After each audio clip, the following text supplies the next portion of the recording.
Assalam Assalamu alaikum viewers. I hope you would be fine. Today's my topic is future continuous tense. Future continuous tense is also known as progressive tense. What is the future continuous or progressive tense?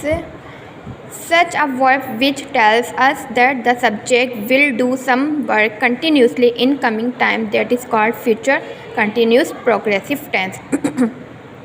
ऐसे verb जो हमें बताते हैं कि subject काम करेगा, कोई भी काम करेगा, कंटिन्यूसली कर रहा होगा इन कमिंग टाइम, तो that is called future continuous कहेंगे या प्रोग्रेसिव भी कह सकते हैं. Okay, for example Pakistan will be developing after 5 years. अब जो इसमें विल बी, ये क्या है? To be verb, helping verbs है ये. डेवलपिंग, डेवलप, मेन वर्ब के साथ आईएनजी का ऐड करेंगे. Okay, Pakistan will be developing after 5 years. Pakistan 5 साल बाद तरक्की करेगा.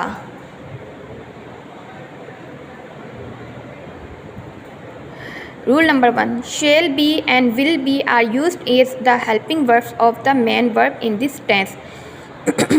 Shall be and will be use किए जाते हैं हेल्पिंग वर्ब्स के तौर पे main verb in this tense.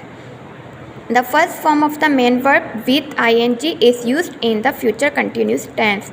जैसा कि मैंने आपको past continuous, future, present continuous में भी बताया था कि जो भी कंटिन्यूस होगा वर्ब की फर्स्ट फॉर्म के साथ आईएनजी ऐड किया जाएगा. तो इसके साथ भी आईएनजी ऐड किया जाएगा, चाहे वो पास्ट हो, प्रेजेंट हो, फ्यूचर हो, जो भी कंटिन्यूस होगा उसके साथ आईएनजी ऐड किया जाएगा. Rule number 3. The rules for inserting ing into the verb is same as you have already used in the present and past continuous tense. जैसा कि मैं आपको बता चुकी हूँ कि हम जैसे प्रेजेंट एंड पास्ट में भी हमने ing यूज़ किया था कंटिन्यूस में, सेम ऐसे ही हम इसमें भी कंटिन्यूस में, फ्यूचर कंटिन्यूस में यूज़ करेंगे. और I will construction of future continuous tense और progressive tense. Subject I, helping verb shall be, main verb request, add क्या है हमने? आईएनजी ऐड किया है, ऑब्जेक्ट हिम. ठीक है, आई शैल बी रिक्वेस्टिंग हिम, मैं उनसे रिक्वेस्टिंग या दरख्वास्त कर रही होंगी. मतलब रही होंगी, रहा होगा, रही होगी, जो भी ऐसे सेंटेंस होंगे ना, रहा होगा, रही होंगी, रहे होंगे, तो वो शैल बी यूज़ किया जाएगा. Use of shall be and will be with the following subject. अब ये कौन से सब्जेक्ट के साथ शैल बी और विल बी लगेगा? जैसे आई एंड वी के साथ शैल बी यूज़ किया जाएगा एंड बाकी जो भी सब्जेक्ट होंगे उसके साथ विल बी लगेगा except I and we. Okay, I shall be dreaming, मैं ख्वाब देख रहा हूँगा या देख रही होंगी. We shall be waiting for you, हम आपका वेट कर रहे होंगे, इंतज़ार कर रहे होंगे.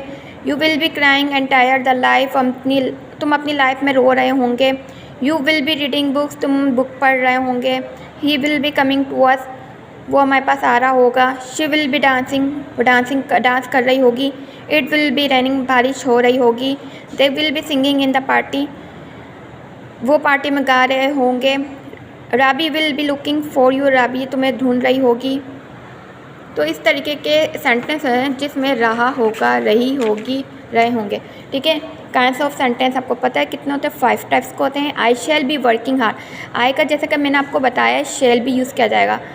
आई शैल बी वर्किंग हार्ड, में काम कर रही होंगी. Rabi will be waiting for you, Rabi तुम्हारा वेट कर रही होगी.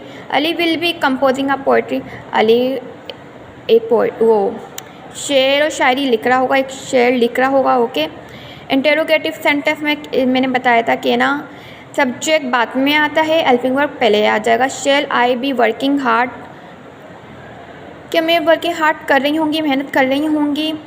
Will Rabi be waiting for you means इस जो भी इंटेरोगेटिव सेंटेंस होगा इस तरीके के सेंटेंस होगा जिसमें हेल्पिंग वर्ब पहले, सब्जेक्ट बाद में हो, वो इंटेरोगेटिव सेंटेंस होते हैं. Okay, will Rabi be waiting for you, will Ali be composing a poetry. Negative sentence में हम जो भी होता है, जैसे पास्ट प्रेजेंट में हमने नेगेटिव बनाया, सबके साथ हमने नॉट ऐड किया था, तो उसके साथ भी हम शेल के साथ नॉट ऐड करेंगे हेल्पिंग वर्ब के साथ. Okay, I shall not be working hard, मैं काम नहीं कर रही होंगी. रबी विल, इसमें नेगेटिव आंसर आएगा. और सिंपल जो होता है असर्टिव सेंटेंस उसमें पॉजिटिव आंसर आता है. I shall not be working hard, Rabi will not be waiting for you, Ali will not be composing a poetry. Interrogative and negative को मिक्स करके बनाएंगे। इंटेरोगेटिव हमारा सेम वैसे ही बनेगा, शेल हमारा जो है हेल्पिंग वर्ब हमारा पहले आ जाएगा, शेल सब्जेक्ट बाद में, और नोट इसका है तो नोट हम इसमें ऐड करेंगे, note shall I note, shall be से पहले इसके मीट में आ जाएगा। जो भी हेल्पिंग वर्ब दो होते हैं हमारे डबल हेल्पिंग वर्ब यूज़ होते हैं जहाँ भी जैसे, तो उसके बीच में नोट यूज़ होता है। Okay, shall I not be subject के बाद आएगा नोट हमेशा। Shall I not be working hard, will Rabi not be waiting for you, will Ali not be composing a poetry. अब हम सिंपल सेंटेंस को एम्फेटिक करना चाहे तो मैंने आपको बताया था जो शेल बी होगा तो विल बी में हो जाएगा, जो विल बी सेंटेंस होगा वो शेल बी में हो जाएगा। जैसे मैंने I shall be working hard तक में, आप ये देख सकते हैं I shall be working hard तक में, तो ये एम्फेटिक में क्या हो जाएगा, I will be working hard, Rabi shall be waiting for you, Rabi Ali shall be composing a poetry. इसमें विल तो आप देख सकते हैं